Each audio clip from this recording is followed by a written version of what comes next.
Selamat datang di Moto Gossip, channel berita terbaru MotoGP.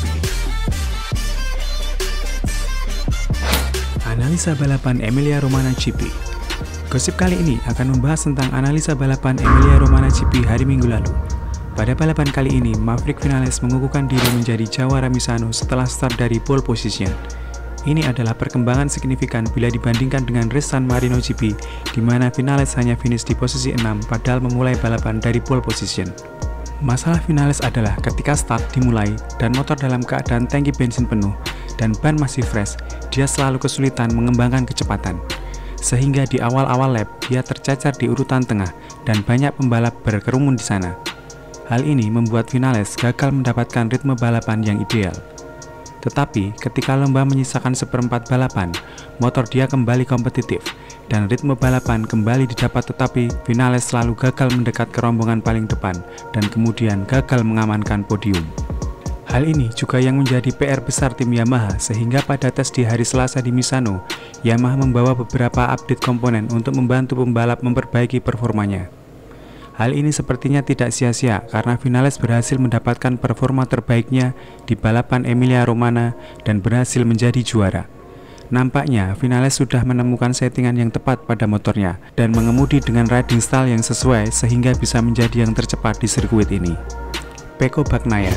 Bagnaia mungkin adalah pembalap paling sial di balapan kali ini karena dia terjatuh saat memimpin lomba dan sehari sebelumnya di kualifikasi catatan waktu pole position dia dibatalkan gara-gara dia melewati track limit. Belum dipastikan kenapa Bagnaia sampai terjatuh karena dia merasa tidak melakukan kesalahan apapun dan motor juga dalam kondisi sempurna. Ada dugaan dia terpeleset oleh plastik tear-off dari helm para pembalap atau benda lain yang mengotori aspal. Joan Mir. Pembalap Suzuki ini disebut sebagai hero di balapan kali ini karena Mir memulai balapan dari posisi 11 dan finish di posisi 2, dan menjelang finish dengan sangat heroik dia mampu menyusul Quartararo dan Pol Espargaro dan mengamankan podium 2. Mir disebut-sebut menjadi pelakor di dua balapan di Misano ini karena mampu merebut podium di lap-lap terakhir. Yamaha dan Ducati harus mewaspadai pembalap yang satu ini karena dia semakin dewasa dan berani dan telah menunjukkan kalau dia pembalap berbakat yang bisa mengacaukan balapan mereka. Pol Espargaro. Tim KTM sendiri mampu menyelesaikan PR-nya di Misano dengan sangat baik. Terlihat semua pembalap mereka masuk 10 besar dan sangat kompetitif di pack terdepan. Tetapi sayang, Binder harus dilosor di lap-lap awal karena tergelincir dan Iker Lecuona juga harus terhenti di gravel.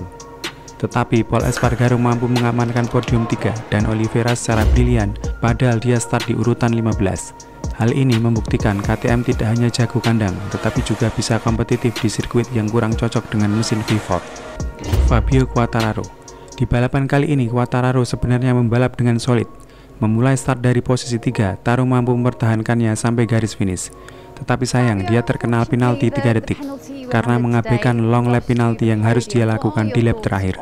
Sebelumnya, Taro terciduk melewati track limit sebanyak 3 kali, tetapi Taro sendiri mengaku dia tidak mendapatkan warning akan hal tersebut. Selepas sampai di pit, Taro pun marah besar begitu tahu podiumnya dibatalkan. Taro masih berpeluang besar menjadi juara dunia musim ini karena hanya terpaut 1 poin dari Dovizioso di posisi pertama. Tim Honda. Ada perbaikan signifikan dari tim Honda di mana kedua pembalap mereka finish 6 dan 7. Nakagami mampu membalap dengan solid dan mengamankan 10 poin dari finish posisi 6. Alex Marquez juga melakukan balapan yang brilian di mana dia start dari posisi 17 dan mampu finish di posisi 7. Ini merupakan performa terbaik dari Alex Marquez selama musim ini. Apakah ini titik balik tim Honda menjadi lebih baik lagi? Kita lihat hasil balapan selanjutnya. Tim Ducati. Tim Ducati merana di balapan kali ini.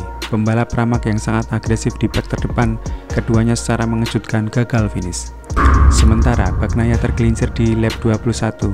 Miller yang memulai dari posisi 2 mengalami nasib apes, harus berhenti balapan karena mesin motornya kehilangan tenaga dan ternyata lubang udara motornya tersumbat oleh plastik tear-off dari helm Quartararo.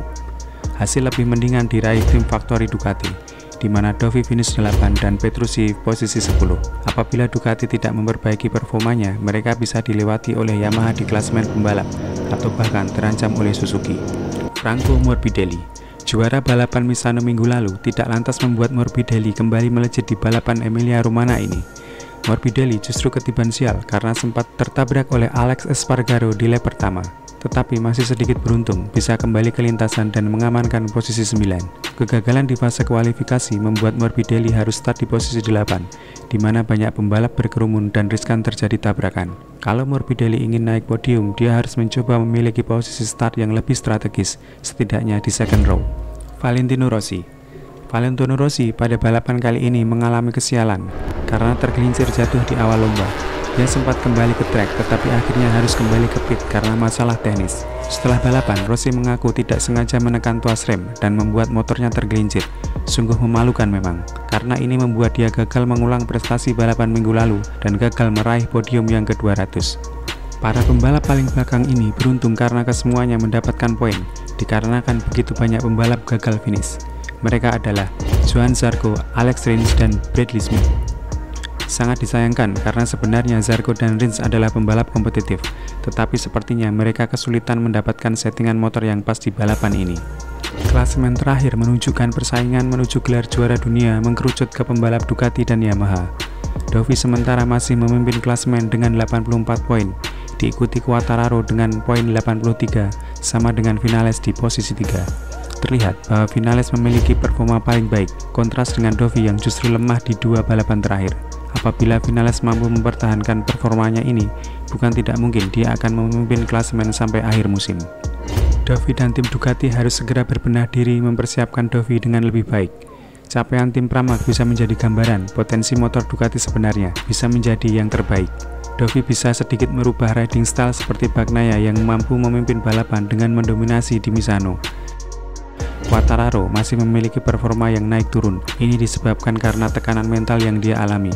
Harapan besar para fans Yamaha menuntut dia juara justru membuat dia tidak tenang saat balapan. Di Misano GP dia terjatuh 2 kali karena tidak konsen dan membuat kesalahan. Di GP Emilia Romagna dia overshoot 3 kali sehingga melanggar track limit dan membuat dia gagal podium 3. Taro harus lebih tenang dan belajar banyak menyikapi dinamika balapan yang tak terduga. Para pembalap yang bisa menyodok 3 besar. Joan Mir mengalami perkembangan yang luar biasa di 2 balapan terakhir. Pembalap ini cepat dan berani berduel dengan siapa saja. Dia juga sangat presisi dalam membalap, mampu memanfaatkan celah sempit untuk overtaking. Sangat mungkin Mir mampu merecoki para pembalap Yamaha dan Ducati di 3 besar. PR terbesar dia adalah memperbaiki posisi di kualifikasi, sehingga ketika race dia tidak stuck di kerumunan para pembalap mediocre. Morbidelli. Kemenangan Morbidelli di Misano menunjukkan dia bisa jadi kuda hitam dan bisa menang balapan. Dia punya tim yang sangat support dan tahu bagaimana menjadi pemenang. Kedepannya seharusnya dia bisa perform lebih konsisten lagi. Jack Miller sudah membuktikan dia jago kualifikasi dan start. Hanya saja ketika balapan dia belum konsisten, terutama pemanfaatan ban Michelin. Di awal lomba dia bisa melesat kabur, tetapi menjelang pertengahan dia mulai kendor dan bisa disalip pembalap lain. Miller harus mencoba konsisten di long lap dan menggunakan strategi yang tepat supaya bisa meraih posisi terbaik. Bagaimana keseruan balapan MotoGP di sirkuit berikutnya? Tetap ikuti beritanya hanya di Moto Gossip.